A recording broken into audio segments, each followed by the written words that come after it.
my beautiful rock stars. It's your girl Rocqi, a revolutionary hippie from Life is Rocqi. Welcome to my YouTube channel.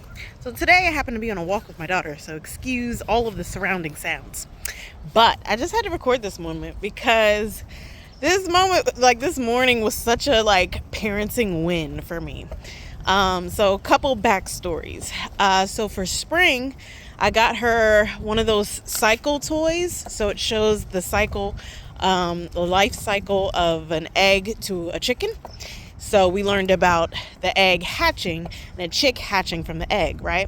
And then we were also eating eggs this week. So I was explaining how the raw egg is unfertilized and then the fertilized egg leads to a baby chick and chicken, and how the rooster fertilizes the egg of the hen.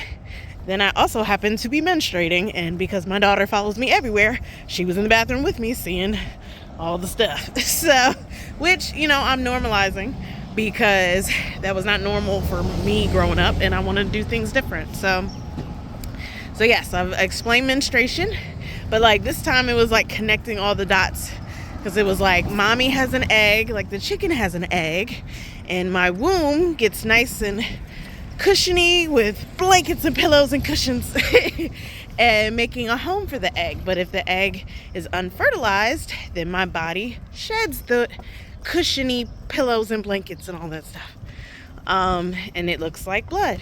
And so I was just explaining this using the language of fertilization, eggs, and I don't know if my 2-year-old gets it.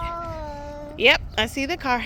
I don't know if my 2-year-old gets it yet, but I felt like a parenting win for discussing body anatomy correctly, as well as sex education early, relating it from humans to animals as well.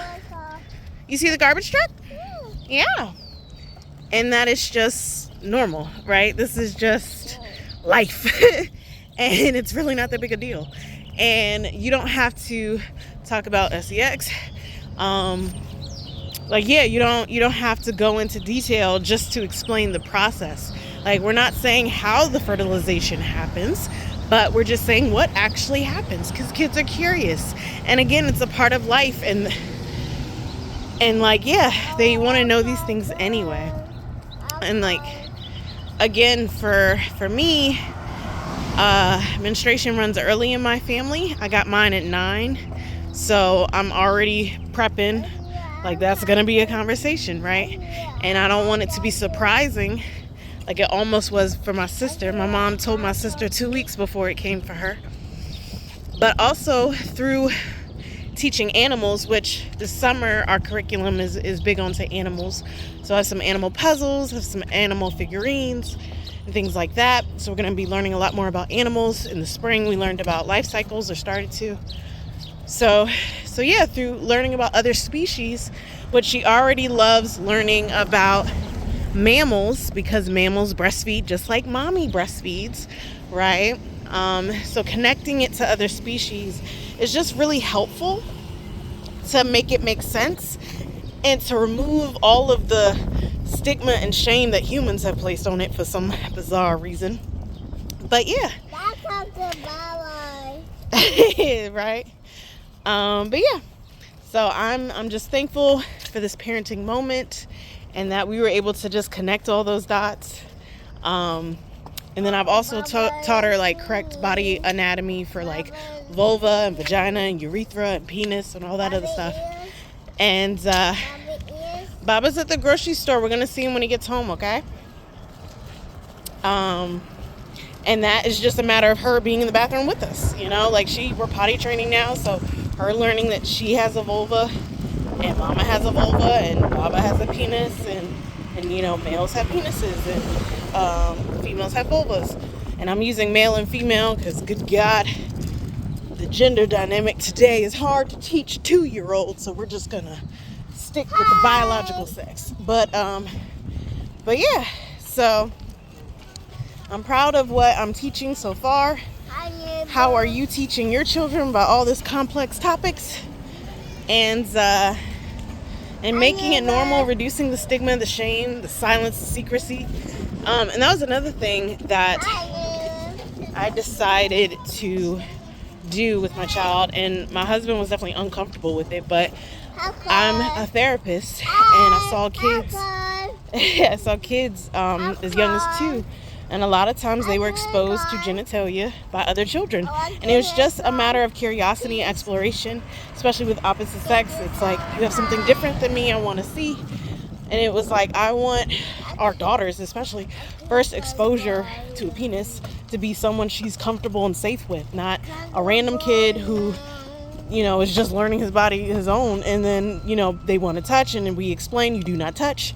This is just how Baba pees, just like Mama pees out of her vulva and stuff like that. So just normalizing it. And again, it's a safe environment. It's a safe environment with education as well, with a trusted adult, so that way her first exposure isn't in an unsafe environment with a child or an untrusted adult, But we're trying in this world, because good God, it's a complex world we're living in, and we're just trying to do better than the generation before us and learn some things along the way. So we'll see how it goes, when she's a teenager especially, but hopefully teaching her consent, teaching her boundaries, teaching her bodily anatomy, as well as sex education, just in terms of mating, like showing her animals mate. That's just a part of the life cycle. Like in the spring, we talk about the life cycle a lot. So not only in producing life, but also death, and the transitions of life, the circle of life, right? So yeah, that's what I'm trying to do out here, y'all. Okay, thank you. But yeah, that's what I'm trying to do, and trying to teach in a way that's comfortable and safe, and that it's, normal, just a part of life.